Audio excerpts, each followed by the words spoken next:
Hello everyone, welcome to my channel जिसका नाम है अंकिता केमिस्ट्री क्लासेस।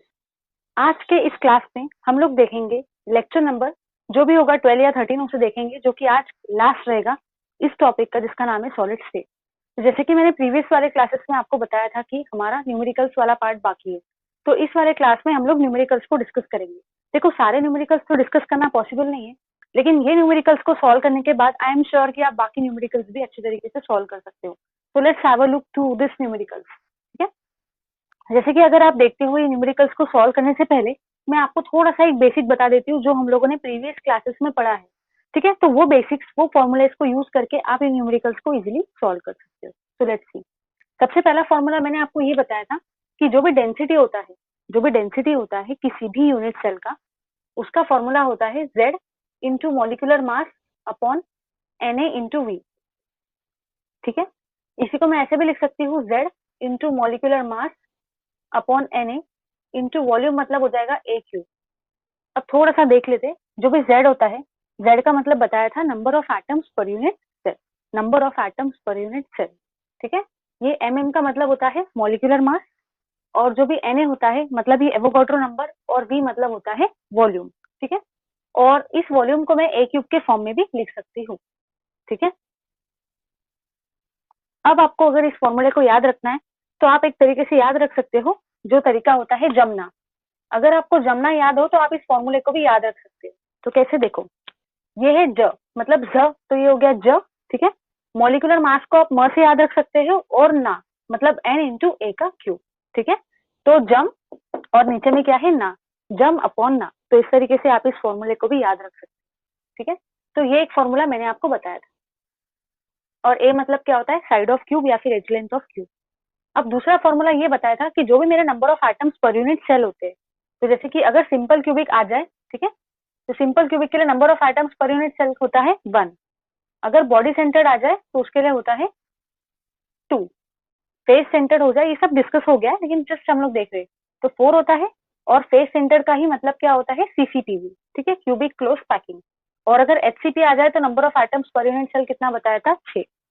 ठीक है, अब तीसरा फॉर्मूला जो वो है, अगर आपको निकालना है ऑक्टाहेड्रल वॉइड, तो ऑक्टाहेड्रल वॉइड्स का मतलब होता है जितने भी तुम्हारे number of atoms per unit cell, मतलब ही जो भी तुम्हारा जेड है, ऑक्टाहेड्रल वॉइड उतने ही होते हैं किसी भी यूनिट सेल के जितना उसका जेड होता है, मतलब ये।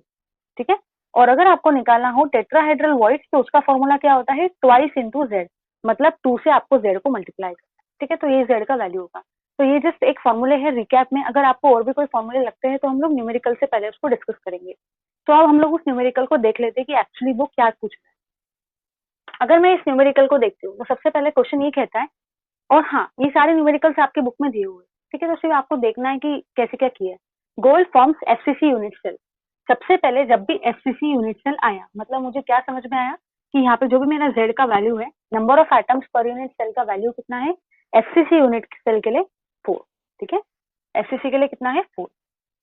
उसके बाद उसने एज लेंथ दे रखा है, मतलब उसने ए दे रखा है, मतलब उसने वॉल्यूम दे रखा है। ठीक है, आइदर आपको डायरेक्टली वॉल्यूम दिया जाएगा या फिर आपको ए दिया जाएगा और आपको उससे वॉल्यूम कैलकुलेट करना पड़ेगा। ठीक है, और अब दिया है आपको मॉलिक्यूलर मास, और निकालना क्या है, डेंसिटी। तो हमें पता है कि डेंसिटी का फॉर्मूला क्या होता है, डेंसिटी मतलब ही होता है जमना। तो Z into molecular mass upon Na। Na का मतलब क्या होता है, एवोगाड्रो नंबर। ठीक है, और इंटू में क्या आ जाएगा, ए क्यूब। ए क्यूब मतलब भी क्या होता है, आपका वॉल्यूम। आइदर आपको वॉल्यूम दिया जाएगा तो आप यहाँ पे डायरेक्टली वॉल्यूम रखोगे, अगर एज लेंथ दिया है तो आप वॉल्यूम की जगह पे क्या लिखोगे, ए क्यूब। और ये फॉर्मूले का नाम क्या है, जमना। ठीक है, अब हम लोग इसको सॉल्व करेंगे। तो जेड का वैल्यू कितना है एफसीसी से, 4। देखो, आप पूरा का पूरा न्यूमेरिकल सॉल्व कर सकते हो अगर आपको फॉर्मूला पता हो तो, लेकिन सबसे इंपॉर्टेंट चीज ये भी है, अगर आपको फॉर्मूला भी पता हो तो आपको जेड का वैल्यू पता होना चाहिए, मतलब ही number of atoms per unit cell. ठीक है, तो वो आपको याद ही रखनी है। अगर ये याद ना होना तो कुछ भी न्यूमेरिकल सॉल्व नहीं हो। ठीक है, तो 4। अब मॉलिक्यूलर मास आपको कितना दिया गया है, 197, और साथ साथ उसके यूनिट्स लिखने का भी याद रखो, क्योंकि अगर यूनिट्स में गड़बड़ी हो गई तो न्यूमेरिकल गलत हो जाएगा। ठीक है, अब है एवोगाड्रो नंबर। हमें पता होता है कि एवोगाड्रो नंबर का वैल्यू कितना होता है, 6.022 इंटू 10 की पावर 23। ठीक है, लेकिन एवोगाड्रो नंबर का यूनिट क्या होता है, 1/मोल। ठीक है, इंटू में आ जाएगा आपका ए क्यूब। यूनिट के साथ साथ ही कैलकुलेशन करो, अब आपका ए क्यूब मतलब क्या है 408 पिकोमीटर और इसका क्या है क्यूब। ठीक है, अब आपको एक और चीज जो लगेगी वो मैं यहाँ पे आपको बता देती हूँ, हमें पता होना चाहिए। सबसे पहली चीज ये है कि 1 मीटर इज इक्वल्स टू 10 की पावर 2 सेंटीमीटर होता है, 1 metre is equals to 100 centimetre होता है। और दूसरी चीज ये मुझे पता होना चाहिए कि 1 पिकोमीटर का मतलब क्या होता है 10 की पावर -12 मीटर। ठीक है, और साथ ही साथ इसी का मतलब क्या होता है 1 मीटर इज इक्वल्स टू, तो आप इसको ये भी लिख सकते हो 10 की पावर -10 सेंटीमीटर भी होता है। ठीक है, ये चीज पता होनी चाहिए। तीसरी चीज मुझे ये भी पता होना चाहिए कि 1 ग्राम अपॉन सेंटीमीटर क्यूब, अगर मुझे उसको केजी पर मीटर क्यूब में कन्वर्ट करना है तो मुझे बस क्या करना है, उसको 10 की पावर 3 से मल्टीप्लाई करना है, केजी पर मीटर क्यूब। देखो अगर मैं इस कन्वर्शन को करने जाऊंगी और आप एग्जाम में करने जाओगे तो आपका बहुत टाइम जाएगा, तो उससे बेटर है कि हमें ये चीज पता हो। ठीक है, क्योंकि हमारे पास टाइम एम्पल नहीं होता है। तो इस तरीके से आप इसको सॉल्व कर सकते हो। अब देखो ये क्या है आपका पिकोमीटर। अब पिकोमीटर को सबसे पहले मुझे काय में कन्वर्ट करना है मीटर में। ठीक है, तो या फिर मैं इसको एक साइड में करके बता देती हूँ आपको, जैसे कि 408 है पिकोमीटर। ठीक है, तो 408 अगर मुझे इसको काय में कन्वर्ट करना है सेंटीमीटर में, तो 1 पिकोमीटर इज इक्वल टू 10 की पावर -10 सेंटीमीटर, 10 की पावर -10 सेंटीमीटर, तो 10 की पावर -10 सेंटीमीटर। ठीक है, तो 40 अगर मैं इसको 4.08 कर दूं तो ये क्या हो जाएगा 10 की पावर -8 सेंटीमीटर। कैसे आया देखो, जब भी मैं लेफ्ट साइड में जाती हूँ तो मेरा पॉजिटिव साइन बढ़ता है ना, तो देखो यहाँ पे अगर मैं आई तो एक 10 की पावर 1 आया, और यहाँ अगर मैं आई तो 10 की पावर 2 आया। ठीक है, तो 10 की पावर -10 प्लस 2 कितना है 10 की पावर -8। जब भी मैं लेफ्ट साइड में जाती हूँ तो मेरा पॉजिटिव चार्ज बढ़ता है 10 की पावर में, और जब भी मैं राइट साइड में जाती हूँ तो 10 की पावर में मेरा माइनस वाला चार्ज बढ़ता है। ठीक है, तो इस तरीके से, तो मैं इसको क्या लिखूंगी यहाँ पे 4.08 इंटू 10 की पावर -8 का क्यूब, और यहाँ पे क्या आ जाएगा मेरा सेंटीमीटर क्यूब। ठीक है, जब आप इसको सॉल्व करोगे तो सॉल्व करना अब इजी हो जाएगा। सिर्फ समझ लो यहाँ पे 6 है, और हाँ सॉल्व करने के लिए एक और चीज समझ लो कि यहाँ पे 6 है ना, तो आपको ये पूरा टर्म कंसिडर करने की जरूरत नहीं है, आप बस 6 को ही कंसिडर करो। ठीक है, यहाँ पे 197 को कंसिडर कर लो, यहाँ पे 4 को कंसिडर कर लो, तो इससे चीजें बहुत ज्यादा क्या हो जाएगी इजी। लेकिन अब मैं आपको डायरेक्ट आंसर नहीं बताऊंगी, इसको सॉल्व करके भी दिखा देती हूँ, क्योंकि बुक में भी डायरेक्ट दिया है ना, तो आपको पता होना चाहिए। तो हम लोग क्या करेंगे, देखो पर मोल से पर मोल गया, कैंसर हो गया, तो आपके पास में क्या बचा 4 इंटू 19.7 है। ठीक है, तो आप इसको एक और काम कर सकते हो, कैसे देखना, अगर ये 197 है तो ये बहुत बड़ा डिजिट है, मुझे अब मेरे पास तो लॉगरिथमिक टेबल होता है, उससे बहुत लंबा चौड़ा होता है, कैलकुलेटर मुझे मिलता नहीं है। अब मैं क्या करूंगी, सबसे पहले अगर मेरे को इसको ऐसा लिखना है 19.7, ठीक है, तो मैं लेफ्ट साइड में गई, और जब भी मैं लेफ्ट साइड में जाती हूँ तो 10 की पावर में मेरा प्लस साइन बढ़ता है। ठीक है, तो यहाँ पे क्या हो जाएगा 10 की पावर, मैं सिर्फ एक एक इससे मूव हुई ना, मतलब मैंने यहाँ का पॉइंट यहाँ लेके गई हूँ। ठीक है, तो यहाँ पे क्या हो जाएगा 10 की पावर 1। ठीक है, ये समझ में आ गया। अब 19.7 को मैं 20 भी लिख सकती हूँ, क्योंकि मुझे ओवरऑल देखना है, इंटू 10 की पावर 1। समझ गया, तो मैं इसको क्या लिखूंगी 20 इंटू 10 की पावर 1 अपॉन में इस 6 को मैं 6 से लिख दूंगी। ठीक है, अब समझना, और 10 की पावर 23 इंटू, अब मुझे बताओ, ये मैंने इसको 4 इससे लिखा है ताकि मेरा कैलकुलेशन क्या हो जाए इजी। अब मुझे पता होता है कि 4 का क्यूब कितना होता है 64, तो 64 इंटू 10 की पावर। अब देखो सबसे इंपॉर्टेंट चीज है, सबसे पहली चीज तो ये, आप ये जो क्यूब रूट है इसको भूलना मत। बहुत बच्चे तो सिर्फ इसी को लिख देते हैं और डायरेक्ट कैलकुलेशन कर लेते हैं, वो भूल जाते हैं कि यहाँ पे क्यूब रूट है, मुझे यहाँ इसका क्यूब लेना है। तो अदरवाइज अगर आपने क्यूब नहीं लिया तो आपका आंसर हमेशा गलत। ठीक है, हाँ, अब बहुत बच्चे क्या करते हैं, इतने होशियार होते हैं कि वो इसका क्यूब ले लेते हैं, लेकिन इस पावर का क्यूब नहीं लेते। तो आपको याद रखना है कि हमें पावर और नंबर दोनों का क्यूब लेना है, तभी जाके आंसर हमारा क्या होगा सही। ठीक है, अब मुझे एक बात बताओ, 8 का क्यूब कितना हो जाएगा 24, 8 3 24 होता है, जिससे आपको मल्टीप्लाई करना है, तो -24।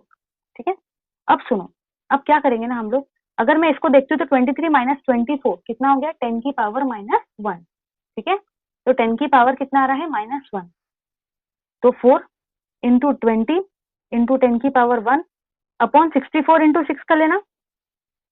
ठीक है, इंटू 10 की पावर क्या हो जाएगा -1। अगर मैं इस -1 को ऊपर लेके जाती हूँ तो ये क्या हो जाएगा 10 की पावर +1। समझ गया इतना।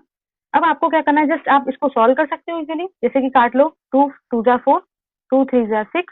ठीक है, और फिर इसको भी आप कर सकते हो, 2 3 जा 6, 2 2 जा 4, 2 10 जा 20, फिर और आप काटते चलो और आपका आंसर आ जाएगा, और आंसर का वैल्यू आता है, मैं आपको बता देती हूँ। अब इतना आप सॉल्व कर सकते हो कि मैंने काफी ज्यादा इसको सिंप्लीफाई कर दिया है, ठीक है। तो इसका आंसर आता है 19.27 ग्राम पर सेंटीमीटर क्यूब। ये आप सॉल्व कर सकते हो कि मैंने इसको डायरेक्ट नहीं, काफी सिंप्लीफाई करके बताया। अब सबसे इंपॉर्टेंट चीज ये है कि आप गलती कहाँ करते हैं।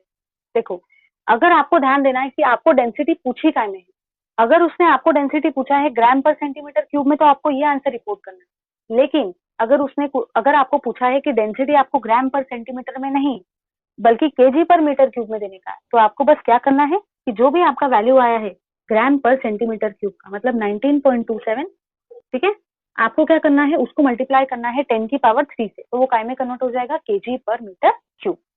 तो 10⁻³ केजी पर मीटर क्यूब। तो इस तरीके से ये आपका वैल्यू आ जाएगा डेंसिटी का। समझ में आ गया। अब टाइम इससे लगा क्योंकि हम लोगों ने काफी चीजें समझी, और कैलकुलेशन को कैसे सिंप्लीफाई करना है वो चीज हम लोगों ने यहाँ देखी, ठीक है। अब हम लोग देखते हैं नेक्स्ट वाले न्यूमेरिकल।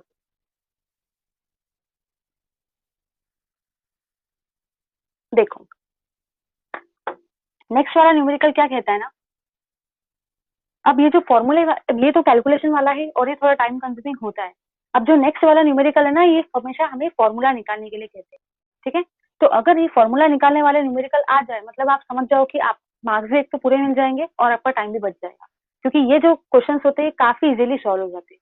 सिर्फ हमें जेड का वैल्यू पता होना चाहिए, और ऑक्टाहेड्रल का जेड के साथ रिलेशन क्या होता है, octahedral void is equal to Z and tetrahedral void is equal to 2 into Z. बस इतना ही पता होना चाहिए। चलो देखते हैं। सबसे पहले बोला गया है कि दो एलिमेंट है, एक है ए और एक है बी, ठीक है, ध्यान से सॉल्व करना है। अब वो बोल रहा है कि बी फॉर्म सीसीपी, ठीक है। तो बी क्या फॉर्म कर रहा है, सीसीपी। जैसे कि मैंने प्रीवियस वाले क्लासेस में आपको बताया था कि हमेशा कभी भी वो आपको एफसीसी बता के नहीं देगा, कभी भी नहीं, वो हमेशा आपको सीसीपी बताएगा।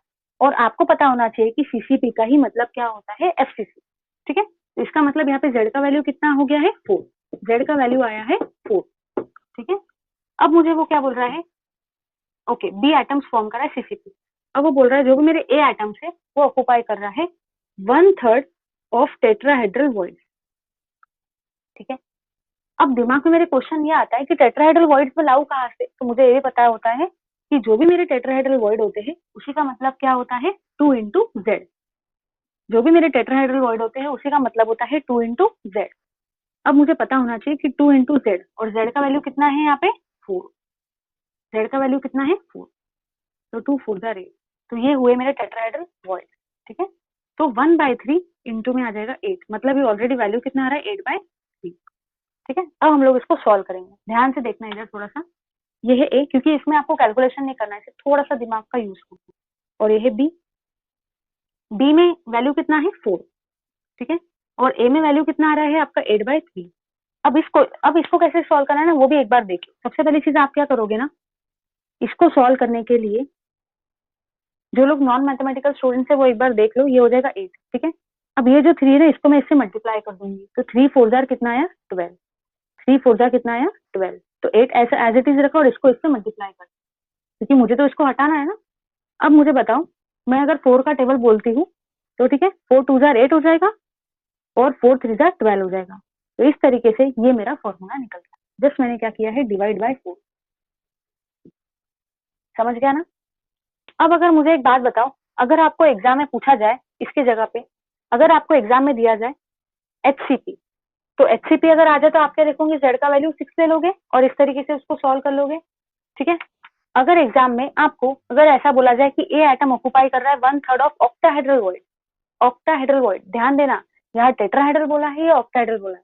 अगर उसने ऑक्टाहेड्रल बोला होता था तो हम लोग क्या करते थे, जितना भी वैल्यू मेरा जेड का आया है उतना ही मेरे ऑक्टाहेड्रल वॉइड्स भी रहेंगे, क्योंकि ऑक्टाहेड्रल वॉइड्स का मतलब क्या होता है, जेड, ठीक है। अब देखते हैं नेक्स्ट न्यूमेरिकल को। अब जो नेक्स्ट न्यूमेरिकल है वो ये वाला है, लेकिन इससे पहले एक चीज हम लोग देख लेते हैं, ठीक है। कुछ फॉर्मूलेज है वो आपको पता होना चाहिए। सबसे पहला फॉर्मूला ये कहता है कि अगर मुझे निकालना हो नंबर ऑफ एटम्स को, ठीक है, तो नंबर ऑफ एटम्स का मतलब होता है number of moles into Avogadro number, ठीक है, number of moles into Avogadro number, ये पहला फॉर्मूला है। सेकंड फॉर्मूला आपको ये भी पता होना चाहिए कि अगर मुझे निकालना हो नंबर ऑफ यूनिट सेल को, नंबर ऑफ यूनिट सेल को, तो उसका फॉर्मूला क्या हो जाएगा, molecular mass, sorry mass upon में हो जाएगा density into a cube. A cube का मतलब ही क्या हो जाएगा, वॉल्यूम। पता होना चाहिए ए क्यूब का मतलब ही क्या होता है, वॉल्यूम। ठीक है। और तीसरी चीज आपको ये पता होना चाहिए कि अगर मुझे निकालना हो नंबर ऑफ एटम्स को, नंबर ऑफ एटम्स, थोड़ा ध्यान देना, नंबर ऑफ यूनिट सेल पूछा गया हो या नंबर ऑफ एटम्स, गलती नहीं होनी चाहिए क्योंकि ये दोनों अलग अलग चीज है। ठीक है। तो आप क्या करोगे, बस आपको कुछ भी नहीं करना है, जेड से मल्टीप्लाई करना है, Z into mass upon density into a cube. ठीक है। बाकी सारी चीजें क्या है, सेम। अब दूसरी चीज आपको ध्यान ये रखना है कि यहाँ पे आपने मॉलिक्यूलर मास लिया था लेकिन आपने यहाँ मास दिया, मतलब कहना मुझे ये है, अगर एग्जाम में मॉलिक्यूलर मास दिया है तो आप इन फॉर्मूले से सॉल्व करोगे, लेकिन अगर एग्जाम में आपको मॉलिक्यूलर मास नहीं दिया है और मास दिया है, ध्यान देना मास दिया है या मॉलिक्यूलर मास दिया है, अगर मास दिया है तो आप ये दोनों फॉर्मूले से निकालना। अगर नंबर ऑफ यूनिट सेल पूछा गया है तो वो निकालना, और नंबर ऑफ एटम्स पूछा गया हो तो वो निकालना। ठीक है। तो अब हम लोग देखते हैं इस क्वेश्चन को ज्यादा टाइम वेस्ट किए बिना। अगर मैं देखती हूँ ना यहाँ पे, तो यहाँ पे ये बताया गया है कि नियोबियम जो है वो फॉर्म कर रहा है बीसीसी स्ट्रक्चर। अगर वो बता रहा है बीसीसी, मतलब मेरे दिमाग में सबसे पहले क्या आ गया, number of atoms per unit cell, मतलब भी जेड। तो बीसीसी के लिए जेड का वैल्यू कितना होता है, 2। तो ये हो गया मेरा बीसीसी के लिए। अब मुझे यहाँ पे डेंसिटी दी गई है, एडलेंथ दिया गया है। ठीक है। तो मुझे क्या निकालना है, नंबर ऑफ यूनिट सेल। तो सबसे पहले मैं क्या निकालूंगी, number of unit cell, number of unit cell. तो नंबर ऑफ यूनिट सेल का फॉर्मूला क्या बताया मैंने आपको, मास अपॉन में क्या है, डेंसिटी इंटू ए क्यूब। ठीक है। अब मुझे एक बात बताओ, मैंने यहाँ ये देखा कि यहाँ मुझे मास दिया गया है 0.5 ग्राम, क्या मुझे यहाँ मॉलिक्यूलर मास दिया है क्या, नहीं। अब मुझे आइडेंटिफाई कैसे होगा कि इसमें मुझे मास दिया गया है या मॉलिक्यूलर मास दिया गया है, तो मुझे पता होना चाहिए कि जो भी मेरा मॉलिक्यूलर मास होता है उसका यूनिट क्या होता है, ग्राम पर मोल। मॉलिक्यूलर मास का यूनिट होता है ग्राम पर मोल, लेकिन मास का यूनिट क्या होता है, ग्राम। ठीक है। तो यहाँ आपको क्या दिया गया है, ग्राम, इसका मतलब यहाँ आपको क्या दिया गया है, मास, इसका मतलब आपको ये दोनों फॉर्मूले को यूज करना है। ठीक है। तो अब देखो यहाँ पे मास दिया गया है 0.5 ग्राम, तो बस एज इट इज लिखना है और यूनिट के साथ लिखना है। ठीक है। और डेंसिटी का फॉर्मूला आपको क्या दिया गया है, 8.55 ग्राम अपॉन सेंटीमीटर क्यूब। ठीक है। इनटू ए क्यूब, मतलब ये वाला, तो आपने जैसे कि देख लिया है अभी, अगर मुझे 330.6 पिकोमीटर है, इसी का मतलब यहाँ पे क्या हो जाएगा, मुझे पता होता है कि 330.6 इंटू 10 की पावर -12 मीटर होता है, लेकिन मुझे काय में चाहिए, सेंटीमीटर में। तो मुझे पता होता है ना कि 1 पिकोमीटर इज इक्वल टू 10 की पावर -10 सेंटीमीटर। तो 10 की पावर -10 सेंटीमीटर। फिर मैं अगर इसको इधर लेके जाती हूँ, मतलब लेफ्ट साइड में, तो जब भी मैं लेफ्ट साइड में जाती हूँ तो 10 की पावर में मेरा प्लस का एडिशन होता है। तो एक एक डिजिट से मैं यहाँ मूव हुई और दूसरे डिजिट से, मतलब 3.3। ये हम लोग इसलिए करें ताकि हमारे कैलकुलेशन क्या हो जाए, इजी। 10 की पावर -10। अब देखो मैं एक इधर से आई हूँ और फिर एक इधर गई, मतलब 2। और जब भी लेफ्ट में जाते तो 10 की पावर में प्लस का एडिशन होता है ना। तो 10 की पावर -10 प्लस 2, तो कितना वैल्यू हो जाएगा, 3.3 इंटू 10 की पावर -8 सेंटीमीटर। ठीक है। तो बस मुझे यहाँ पे क्या करना है, 3.3 इंटू 10 की पावर -10 सेंटीमीटर का क्यूब। भूलना मत कि मुझे यहाँ क्यूब लेना है, और दूसरी चीज क्यूब इस नंबर का भी लेना है और इस पावर का भी लेना है। अब आप इस क्वेश्चन को इजीली सॉल्व कर सकते हो, ग्राम से ग्राम कैंसिल हो जाए। ठीक है। तो आपका क्या निकल जाएगा, इससे नंबर ऑफ यूनिट सेल। ठीक है। तो 0.5 अपॉन 8.55 इंटू 3.3 इंटू 10 की पावर -10 का क्यूब, और इसको आपको सॉल्व करना है। ठीक है। ये आपको पता होना चाहिए। मैं इसका आंसर बता देती हूँ, क्योंकि मैंने ऑलरेडी इसके पहले वाला एक न्यूमेरिकल काफी सिंप्लीफिकेशन तरीके से आपको बता दिया है, तो आपको ये भी आप इजीली कर पाओगे। तो इसका आंसर है 1.62 इंटू 10 की पावर 21। ठीक है। याद रखना है आपको मास दिया है, ठीक है, ग्राम में, तो आपको ये फॉर्मूला को यूज करना है। अब आपने यहाँ नंबर ऑफ यूनिट सेल निकाल लिया, अब आपको क्या करना है, नंबर ऑफ एटम्स निकालना है। क्या निकालना है, नंबर ऑफ एटम्स। तो ध्यान देना थोड़ा सा, अगर आपने नंबर ऑफ यूनिट सेल निकाल लिया हो और अगर आपको निकालना हो नंबर ऑफ एटम्स, तो वो बहुत ज्यादा इजी होता है। आपको ये पूरा कैलकुलेशन फिर से करने की जरूरत नहीं है। क्यों नहीं करना है, क्योंकि हमें पता होता है कि नंबर ऑफ यूनिट सेल जो होता है, और अगर नंबर ऑफ एटम्स, आप अगर इन दोनों के फॉर्मूले को देखते हो तो यहाँ पे सिर्फ जेड है। इसी का मतलब ये मुझे पता चला है कि जो भी मेरा नंबर ऑफ एटम्स है वो होता है Z into number of unit cell. ठीक है। तो अगर मैंने नंबर ऑफ यूनिट सेल निकाल लिया है ना, तो मैं बस जेड से उसे मल्टीप्लाई कर दूंगी, तो मुझे क्या मिल जाएगा, नंबर ऑफ एटम्स। पूरा कैलकुलेशन करने की जरूरत नहीं है, ठीक है। तो बस मुझे वही काम करना है, जेड मतलब number of atoms per unit cell. तो यहाँ पे कौन सा स्ट्रक्चर दिया गया है, बीसीसी, और बीसीसी के लिए वैल्यू कितना होता है, 2। तो 2 इंटू 1.62 इंटू 10 की पावर 21। तो इस तरीके से क्या निकल जाएंगे मेरे नंबर ऑफ एटम्स। ये आप कर सकते हो दीदी, इसका वैल्यू मैं आपको बता देती हूँ, 3.25 इंटू 10 की पावर 21, ठीक है। तो इस तरीके से आपको ये कैलकुलेशन सॉल्व करना है। आई एम श्योर कि ये न्यूमेरिकल्स आपके लिए काफी ज्यादा हेल्पफुल रहेंगे। लेकिन इसी के साथ साथ मुझे आपको एक और चीज बतानी, अगर आप थोड़ा सा देखते हो ना, देखो जैसे कि अगर आपको जमना का फॉर्मूला यूज करना है, मतलब कि अगर आपको डेंसिटी निकालना है, तो आपको दो चीजें ध्यान रखनी है। सबसे पहली चीज ये है, एक तो आपको वो डायरेक्टली वॉल्यूम दे देगा, तो आप डायरेक्टली उसको सॉल्व कर सकते हो, ठीक है। दूसरा फॉर्मूला ये हो सकता है कि वो आपको एज लेंथ दे दे, ठीक है, मतलब आपको वो ए दे दे, तो आप उससे भी वॉल्यूम निकाल सकते हो। कैसे, ए का क्यूब करके, क्योंकि उसी का मतलब क्या होता है, वॉल्यूम। और तीसरी चीज आपको ये भी पता होना चाहिए कि अगर आपने उसको अगर उसने आपको एज लेंथ नहीं दिया है और उसने आपको रेडियस दिया है और यूनिट सेल का टाइप बताया है, तो क्या आप निकाल सकते हो रेडियस से एज लेंथ? बिल्कुल निकाल सकते हैं, क्योंकि हम लोगों ने 3 रिलेशंस देखे, है ना। तो आपको ये भी पता होना चाहिए 3 रिलेशंस कौन से देखे थे। एक रिलेशन मैंने ये देखा था, मैंने आपको बॉक्स भी बना के दिया था प्रीवियस वाले क्लासेस में। सिंपल क्यूबिक में क्या होता है formula, a is equal to twice of r, और आर क्या होता है, मेरा रेडियस। बॉडी सेंटर्ड के लिए मैंने क्या देखा था, 4r is equal to a root 3, और फेस सेंटर्ड के लिए मैंने क्या देखा था, 4r is equal to a root 2। तो इस तरीके से अगर मुझे रेडियस दिया गया हो, तो मैं पहले उससे एज लेंथ निकालूंगी, और फिर एज लेंथ से मैं वॉल्यूम भी निकाल सकती हूँ, और फिर उससे मैं ये वाला कैलकुलेशन कर सकती हूँ, ठीक है। तो ये चीजें भी पता होनी चाहिए। So thank you very much for watching this video. If you have not subscribed, so subscribe it. Please do like and share my video. Thank you very much.